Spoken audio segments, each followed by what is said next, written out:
Hey everyone, how's it going? This week's video is going to be pretty short. It's just a quick tip on what to do with your wood chips and shavings from your jointer or planer. We're getting ready for a week-long camping trip in Algonquin Park. It's going to be quite pretty epic. I'll probably take some footage and show you guys next week on next week's video. Um, so for now, what I'll do is I'll show you what to do with those wood chips from your planer or jointer. I've got a lot. I'm getting 5-gallon pails full almost daily.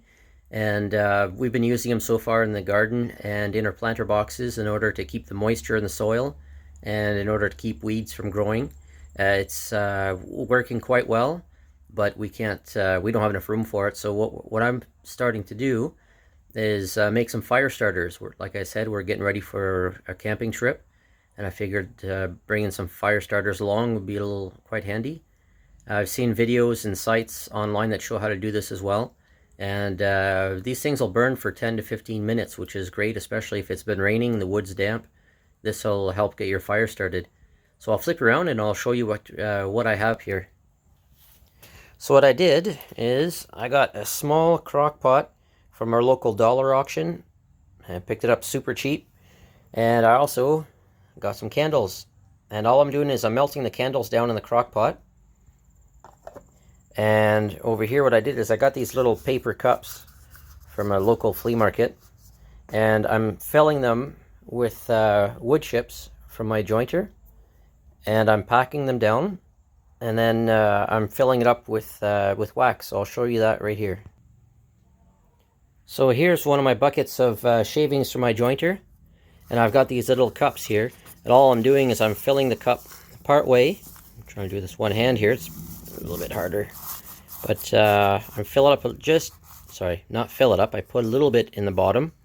And then what I'm doing over here is I'm using another cup, and I'm going to tamp it down, pack it down on the bottom.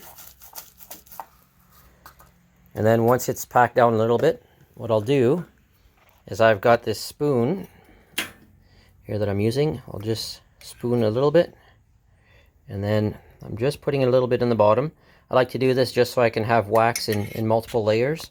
And what I'll do is I'll go back again and I'll put some more shavings in there. Usually the second time I do it, I pretty much fill it right up. And then I'll pack this down again.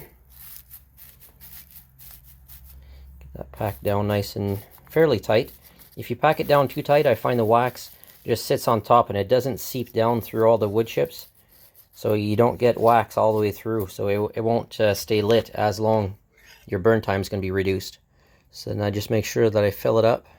Well, not fill up the container, but I put a bunch of melted wax on there. You want to make sure you have a pretty good coating of wax. The more wax you have, the longer it'll burn. So that's it. That's what she looks like. And I've got 6 there done. And these things will burn for about 10 to 15 minutes. And that's it. It's a good way to reuse your wood chips or shavings. Like I mentioned, you can use them for the garden as well. That works very well.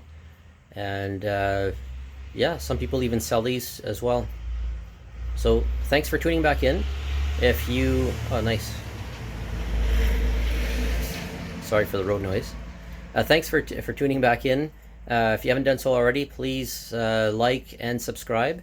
I'll have lots of videos on tips and tricks around the workshop, coming from anywhere from welding to woodworking and much more. So thanks again.